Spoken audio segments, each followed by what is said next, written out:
السلام علیکم ورحمۃ اللہ وبرکاتہ۔ الحمد للہ وحدہ والصلاة والسلام علی من لا نبی بعد اما بعد۔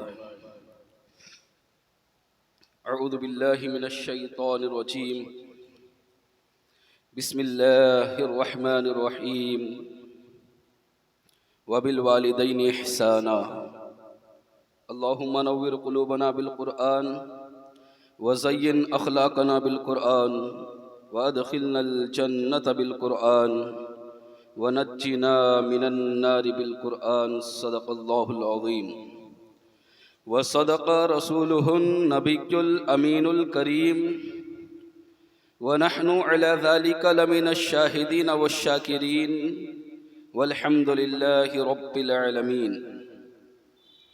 بادائے توحید کے متوالو، غوث اعظم کے جانثارو، آئیے کچھ عرض معروض سے قبل ہم اور آپ مل کر انیس بے کسا چارہ ساز درد مندہ، وقار دو جہاں سرور کون و مکا، مالک این و آن ہم غریبوں کے غم گسار، سید ابرار و خیار، دونوں عالم کے مالک و مختار، انیس الغریبین مراد المشتاقین، جان عالمین شفیع المذنبین، فخر آدم و بنی آدم خلیفۃ اللہ اعظم، باعث ایجاد علم منبع جود و سخا، صبح کائنات کے شمس الضحیٰ، شام کائنات کے بدر الدجا، محمد عربی روح فدا صلی اللہ تعالی علیہ وسلم کی بارگاہ میں جس طرح سے میں پڑھاتا ہوں میرے ساتھ مل کر پڑھیے۔ الصلاۃ والسلام علیک یا رسول اللہ،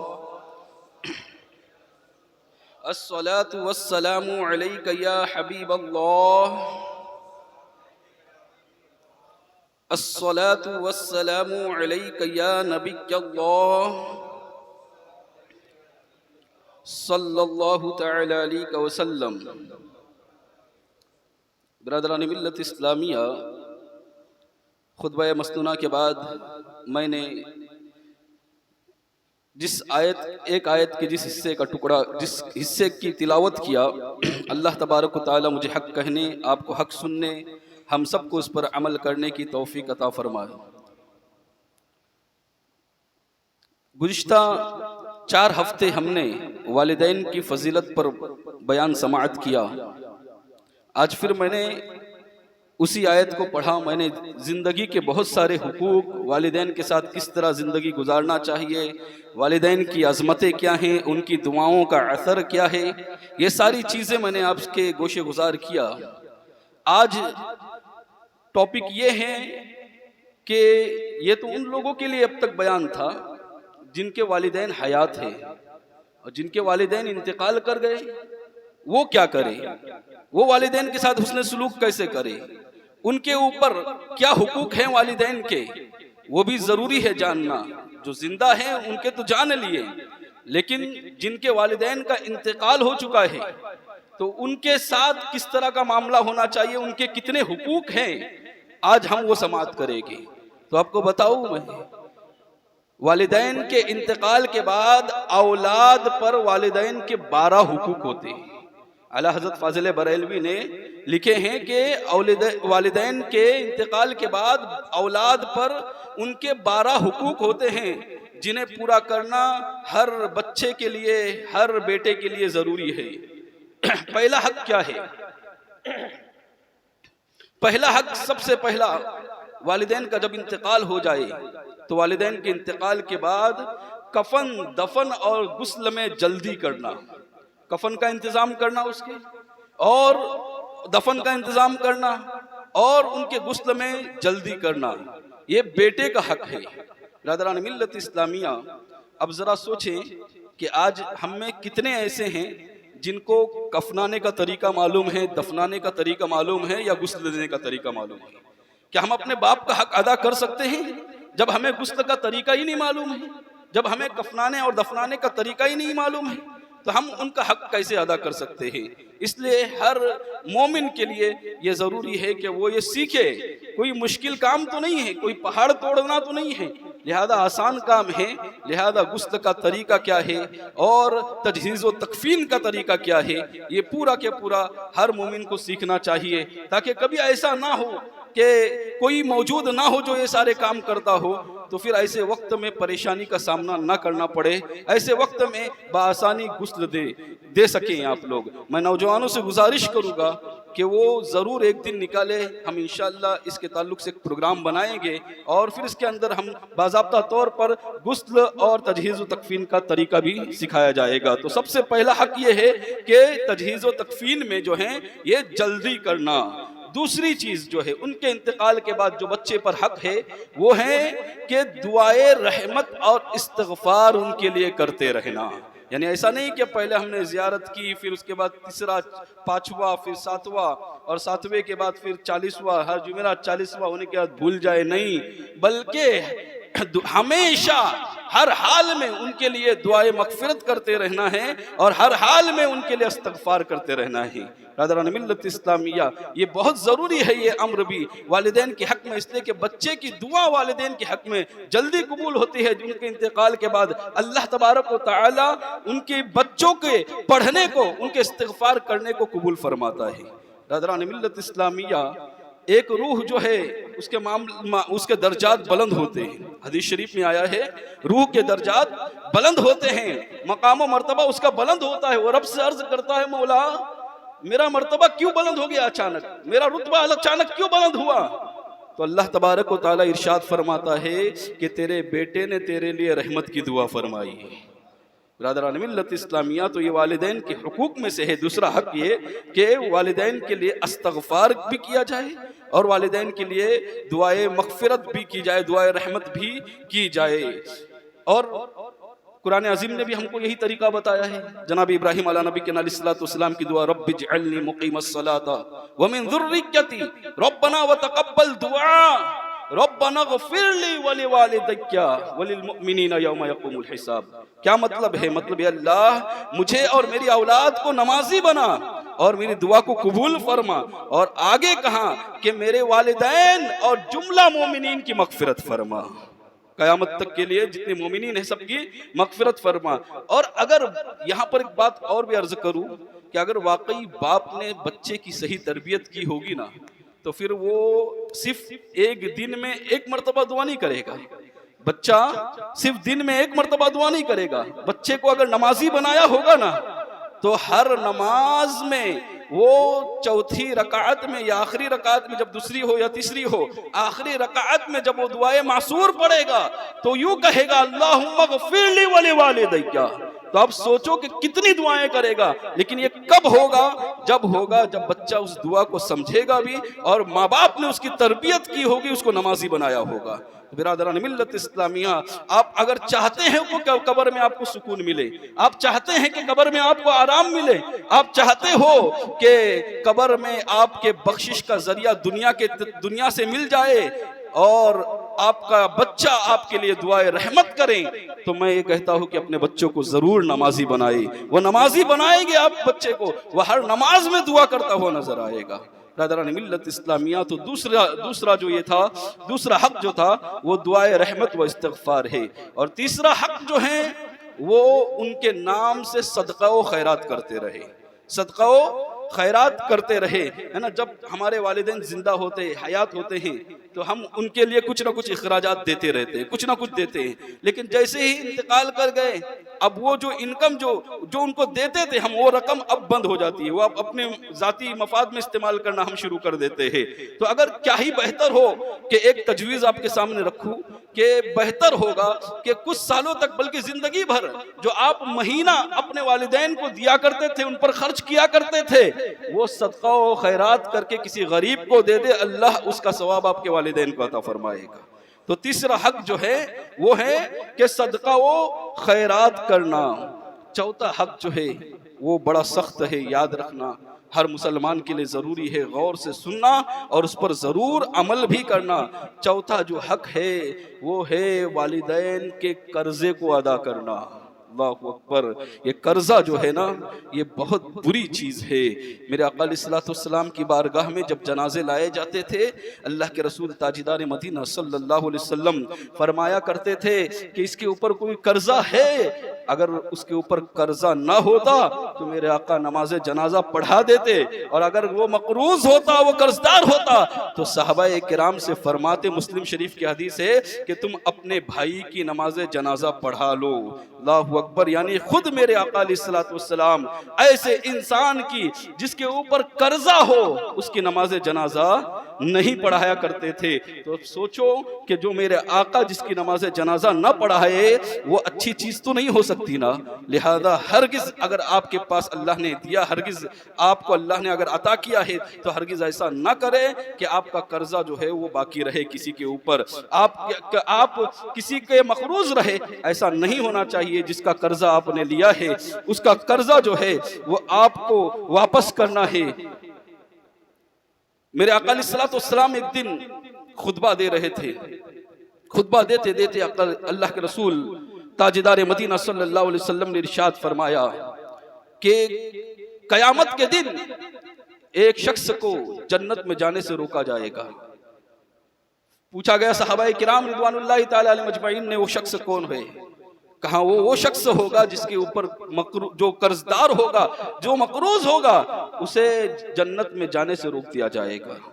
ایک صحابی کھڑے ہو گئے، عرض کرنے لگے یا رسول اللہ صلی اللہ علیہ وسلم میرے بھائی کا انتقال ہو گیا ہے اور وہ مقروض ہے، اس کے اوپر قرضہ ہے، لہذا اس کی اولاد بھی ہے. میں یہ چاہتا ہوں کہ اس کا قرضہ نہ ادا کروں بلکہ اس کے بھائی کے بچوں کی، میرے بھائی کے بچوں کی تربیت صحیح کروں اور ان پر خرچ کروں. تو جانتے ہو اللہ کے رسول صلی اللہ علیہ وسلم نے کیا فرمایا؟ فرمایا تمہارا بھائی مقروض ہونے کی وجہ سے اس کی روح مقید ہے، قید میں ہے، تم اس کا قرضہ ادا کرو، اس کی روح جو ہے قید سے آزاد ہو جائے گی. برادران ملت اسلامی، آپ سوچیں کہ جنت میں جانے سے قرضہ یہ روکے گا. اس لیے ہرگز کسی کا قرضہ اپنے اوپر نہ رکھیں. اگر کسی سے لیا ہے تو آپ کی ذمہ داری ہے کہ آپ کے پاس جیسے ہی پیسے آ جائے وہ واپس کر دیں. اور اگر جو دیتا ہے اس کے لیے بھی حکم ہے، جو دیتا ہے اس کی بڑی فضیلت ہے. جانتے ہو فضیلت میں آپ کو بتاتا ہوں. فرمایا گیا کہ اگر کوئی کسی کو قرضہ دیتا ہے، اعلیٰ حضرت فاضل بریلوی نے یہ لکھا ہے کہ کوئی اگر کسی کو قرضہ دیتا ہے اور اس نے جو میعاد رکھی تھی، جو دن رکھا تھا کہ اس دن میں قرضہ واپس کروں گا، اس دن تمہارا قرضہ تمہیں ادا کر دوں گا، اور وہ دن آ جاتا ہے، اس کے پاس مجبوری ہے کہ اب اس کے پاس پیسے نہیں ہے. ایک دن زیادہ ہو گیا، 2 دن زیادہ ہو گئے، 3 دن زیادہ ہو گئے، اس طرح سے دن بڑھتے گئے اور آپ کو پتا ہے کہ اس کے پاس پیسے نہیں ہیں، وہ مجبور ہے، اور آپ اس کے دن بڑھنے کے باوجود بھی اس سے تقاضا نہیں کر رہے ہو، تو اللہ تبارک و تعالی ہر دن اتنی رقم صدقہ کرنے کا ثواب عطا فرمائے گا.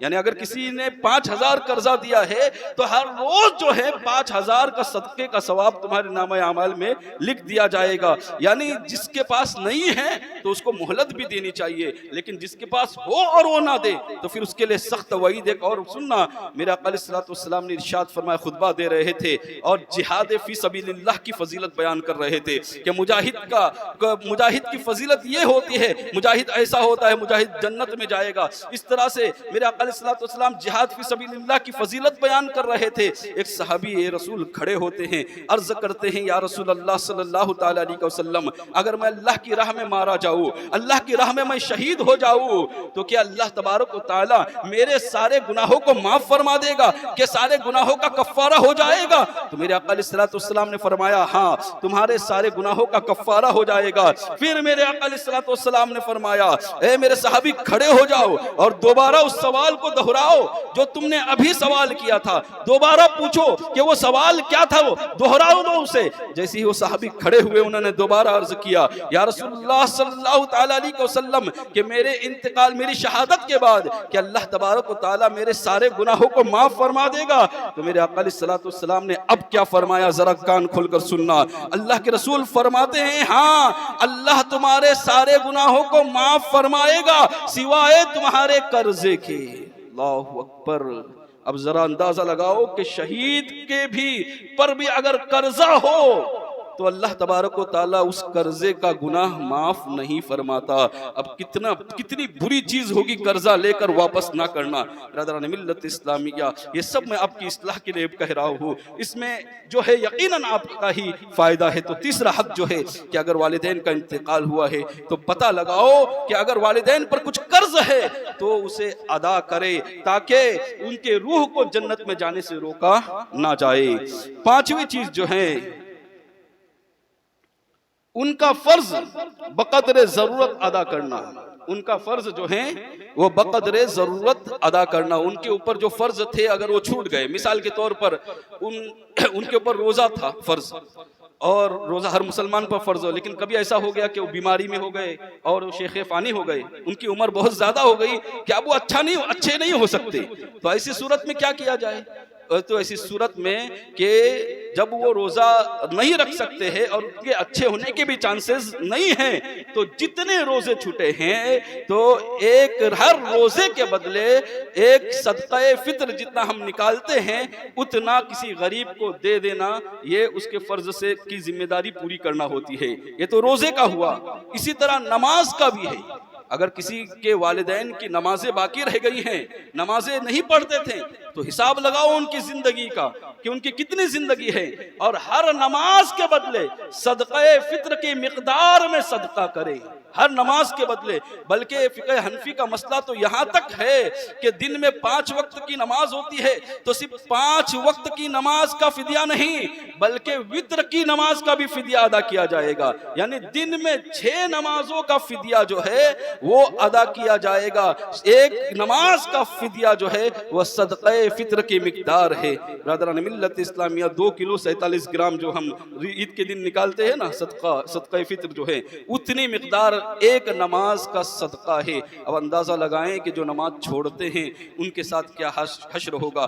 اگر کسی کے والدین کی جو ہے فقہ حنفی سے تعلق رکھتا ہے وہ شخص، اور کسی کے والدین کی بہت ساری نمازیں قضا ہیں اور وہ واقعی چاہتا ہے کہ، اور اس کے پاس اتنی دولت بھی نہیں ہے کہ ہر نماز کے بدلے 2 کلو 47 گرام جو ہیں وہ اناج دے پائے، تو وہ مجھ سے پرسنل میں رابطہ کرے، میں اس کو اور آسان طریقہ بتاؤں گا۔ لیکن یہ والدین کے حق ہیں، وہ حق جو ہے وہ ادا کریں، ضرور کریں، کیونکہ والدین کے حقوق میں سے ہی۔ اسی طرح اگر اس کے پاس دولت آئی تھی اور حج فرض ہوا تھا اور وہ نہ کر پایا، ہے نا، بہت بہانے ہمارے پاس ہے حج نہ کرنے کے، بیٹی کی شادی ہے تو گھر بنانا ہے تو بچوں کی شادی ہے، یہ سارے بہانے جو ہے شریعت اس کو قبول نہیں کرتی۔ اگر آپ کے پاس اتنی رقم ہے کہ آپ وہاں پر جا کر آسانی کے ساتھ واپس آ سکتے ہو اور اتنی دیر کے اتنے دنوں کے اخراجات آپ کے گھر میں موجود ہے، تو آپ پر حج فرض ہے، بیٹی کی شادی میں خرچ کرنا فرض نہیں ہے۔ یہ تمام چیزیں جو ہیں یہ جو ہے ہم نے اپنی طرف سے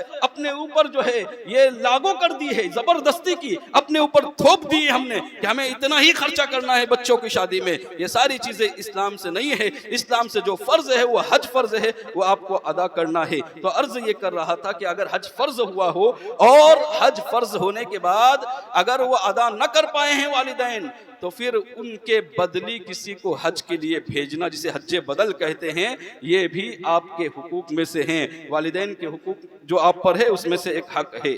7واں جو ہے ان کی قسم ان کے انتقال کے بعد بھی پوری کرنا۔ ان کی قسم ان کے انتقال کے بعد بھی پوری کرنا، یعنی آسان لفظوں میں میں سمجھاؤں کہ انہوں نے زندگی میں آپ کو کہا تھا کہ فلاں جگہ پر مت جانا، یا یہاں مت جانا، وہاں مت جانا، یا اور بھی بہت ساری چیزیں، یہ مت کرنا وہ مت کرنا، اگر کہا تھا، جو بھی کہا تھا، تو اس پر مکمل طور پر پابندی کرنا۔ ہرگز ان کے مرنے کے بعد یہ نہ سوچنا کہ وہ چلے گئے ہیں، اب کون ہیں وہاں، وہ تو دیکھنے والے نہیں ہیں، لہذا اب میں وہاں جاؤں گا یا یہ کام کروں گا جو انہوں نے منع کیا تھا۔ تو ایسا بھی نہیں ہے۔ یہ ماں باپ کے حقوق میں سے ایک حق ہے کہ ان کی قسم کا ان کے انتقال کے بعد بھی ان کی قسم کو پوری کرنا۔ اسی طرح 8واں جو حق ہے وہ ہر جمعہ کو ان کی قبر کی زیارت کرنا۔ ہر جمعہ کو ان کی قبر کی زیارت کرنا اور بلند آواز سے، اتنی آواز سے کہ وہ سن سکے سورہ یاسین کی تلاوت کرنا۔ اس کے لیے دو چیزیں ضروری ہے، ایک تو جمعہ کے دن جو ہے قبرستان جا کر والدین کی قبروں کی زیارت کرنا، اور دوسری چیز جو ہے وہ سورہ یاسین پڑھنا۔ تو سورہ یاسین پڑھنے کے لیے قرآن پڑھنا ضروری ہے، قرآن سیکھنا ضروری ہے۔ تو کہا کہ جب تم والدین کے قبروں پر جاتے ہیں اور جا کر وہاں پر بلند آواز سے تم سورہ یاسین پڑھتے ہو تو تمہاری سورہ یاسین پڑھنے کو تمہارے والدین سنتے ہیں اور ان کے روح کو سکون ملتا ہے۔ برادران ملت اسلامیہ، تو یہ جو 8واں حق تھا وہ بھی آپ نے سماعت کیا کہ ہر جمعہ کو ان کی قبر کی زیارت کرنا اور سورہ یاسین پڑھنا، یہ ہر جمعہ کو یہ عمل کرنا ہے۔ ایک بات اور بتا دوں میں آپ کو، وقت تو بہت زیادہ ہو رہا ہے اور بہت ساری شرطیں ہیں، اس کی تفصیل بھی ہے کچھ، لیکن انشاءاللہ جتنا ہوگا اتنا ہی آپ سماعت کر لیں۔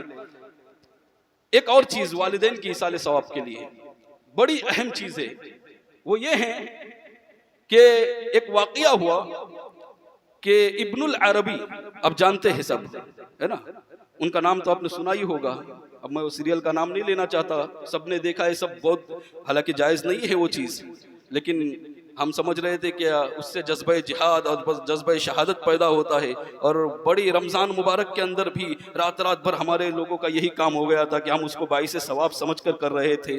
بہرحال ان کے پیر صاحب جو تھے وہ ابن العربی، وہ کہتے ہیں کہ ایک نوجوان تھا جس کا کشف جو تھا نا بڑا مشہور تھا، یعنی وہ بیٹھے بیٹھے آنکھ بند کر لیتا تھا اور اس کو پتا چل جاتا تھا کہ کس کے قبر کے احوال کیا ہے، قبر کے اندر کس کی حالت کیا ہے۔ اللہ نے اس کو وہ طاقت اور وہ ولایت کا وہ کشف عطا فرمایا تھا، وہ طاقت عطا کی تھی، نوجوان تھا۔